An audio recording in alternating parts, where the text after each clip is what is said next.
Hello, good evening. I see there's been a bit of a protest in London. I watched with interest. I didn't know what was going to happen. Given the climate with the police and how people feel about the police at the moment, I watched with interest. But I don't believe in protest. Speaking personally, I'm not saying anyone shouldn't. I personally don't believe in protest because for me, you're going to the authorities asking them to give you what belongs to you anyway, namely your freedom, which you already have. So for me, I believe in just doing my own thing, which is what I've been doing since coronavirus lockdown. I've just been doing my own thing. Because with regards protesting, the more you've got to understand that the people who have the power, for want of a better term, more often than not, are narcissists. They're power mad, psychopaths. And the more you go to them on bended knee pleading for your rights, the more they get drunk on it. So the less likely they are to give you what you ask for. So the best policy, and it works, is to not go to them and ask them for anything. When people who, if you like, are attention seekers, narcissists, that type of person in leadership positions, when you don't ask them for anything, that is when they will give you everything that you want. And not just everything that you want, they will give you more. Because they need you to worship them, idolize them, depend on them. And if you don't, I give my example. I don't look at political leaders or spiritual leaders or anybody that we can call, any man that we can call leader, as my leader. So I pretty much do whatever I want. So I said I watch a protest with interest, and for me it was like having a party and inviting a whole load of people, and they don't actually contribute anything to the party, and you ask yourself, what was the point? So there was no leadership, it was just nothing. It's just a whole load of people out there, if you like, goading the police and shouting, chanting. And I'm thinking, what is the point of that? Right, so if you're going to protest, you must know what you're protesting for. You should have some kind of, not so much a plan, but if you're grouping together, who are the leaders, who's in control. It's a bit like going to war. You don't just all turn up on the battlefield and no one, even something simple, a football game, you have a team captain. You should know what it is that you're trying to achieve. So I watched with interest, and I just saw a group of people, some police, and nothing happened. So apart from, people say, oh, look how many people are out there protesting for their freedom. As I've said, we have our freedom. We can do what the heck we like. It's just that because we choose to play by the rules, whether the rules are correct or not, nobody's got a gun to our head.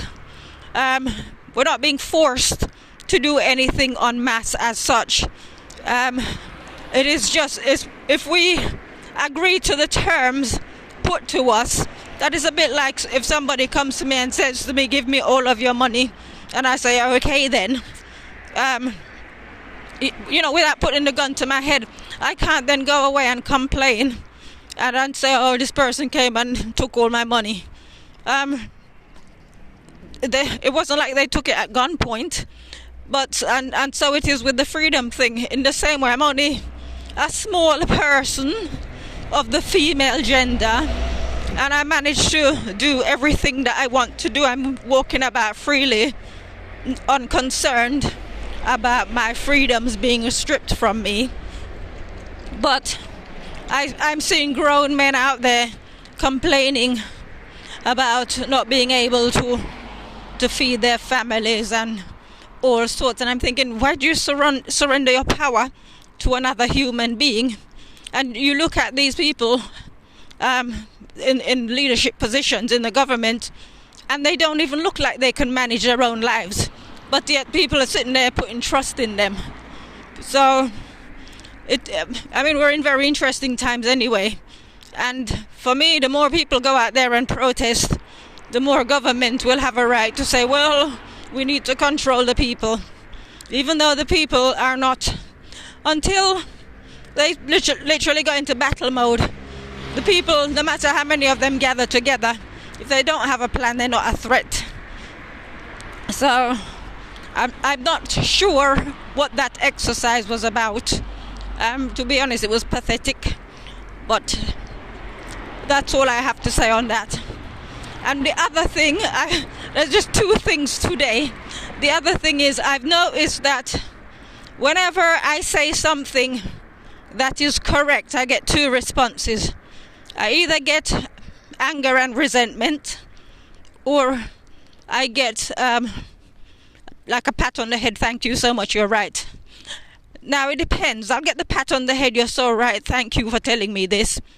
If it be that the person isn't caught up in a situation in which they're trapped.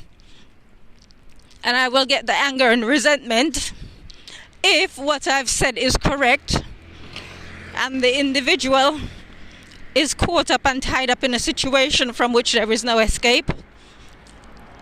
Alright, so I've seen a couple of conversations I had today, and I kind of think to myself, all right, so it might be the case that we've made decisions and we are trapped and there's no way about it, but it's not anybody's fault. So just because somebody might come along and say something to like for example, I'm free, apart from the fact that I'm stuck looking after my sister, I'm footloose and fancy free.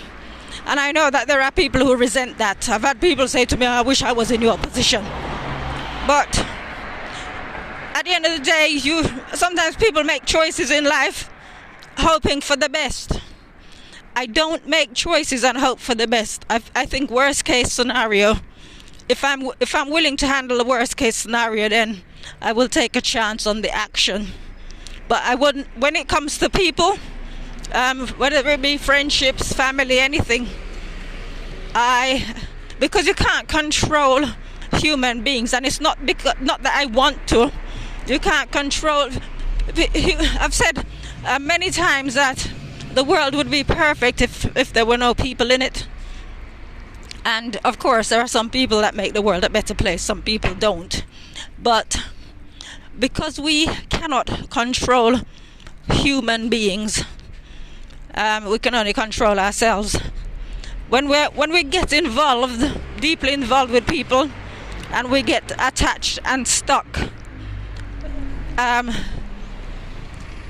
we are playing by somebody else's rules. And damn it, how do I cross this road? Right, so we're playing according to somebody else's rules when we go in, and especially if the person, like in a situation with a wife beater, for example, you go into it and perhaps you don't realize that, or maybe you see what the person is capable of doing, but you close your eyes to it and maybe think you can turn them around, and that is seriously dangerous. You don't get into situations with people like that. And I do know sometimes people resent me because of the things that I come out and say, but that is not the way to live. I'm just using myself as an example. I'm sure there are other people out there in similar situations, but I'm using my example. I'm coming from the perspective of responses that I get. Sometimes people are very pleased with what I have to say, and sometimes they're very resentful, but it depends if they are in that situation, right? So like I know, for example, I'm walking around, I'm not wearing a mask, and there are people who don't want to wear a mask, who don't want to practice the social distance and take the vaccine and all of that, but because they are under the social pressure, peer pressure, whatever kind of pressure, they're gonna go ahead and do it. And when I open my mouth and say, well, I'm walking around freely, because I'm going into Tesco in a second, and last time I went, the security guard said, oh, come in, not asking me where's my mask, wants to pass the time of day with me, right? But that is my reality. But when you say that to people who live their lives in fear, who worry about what people can do to them, they don't necessarily like it. And I think basically just on the what's the word I'm looking for, on the basis of the conversations I've had today, and just basic assessments, and obviously watching these supposed protests, I would say that the best thing to do, not that I'm giving advice, because I don't like to give people advice, because I don't like people giving me advice, because it's always the wrong kind of advice anyway, but the best thing that anybody can do is to take responsibility for their own life.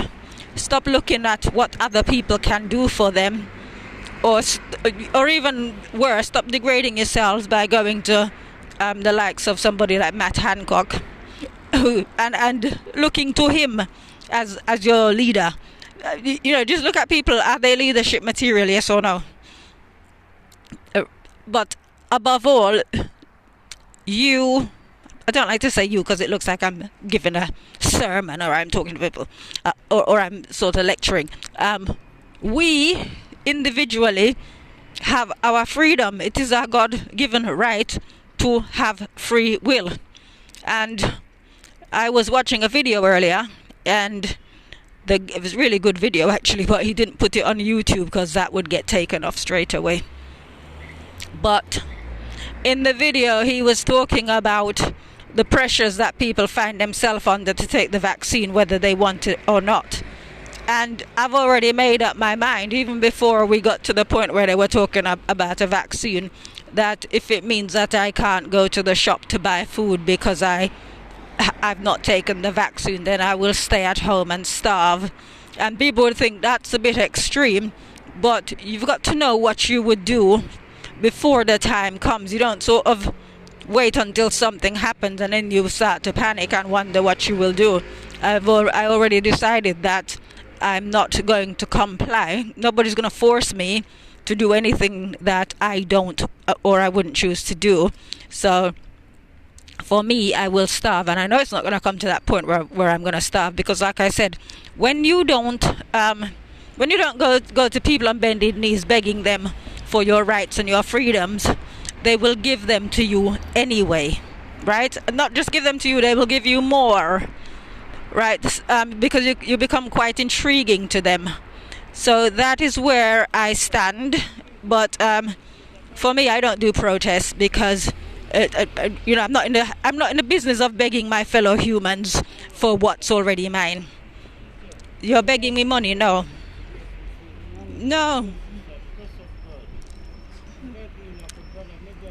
How do you know I've got money?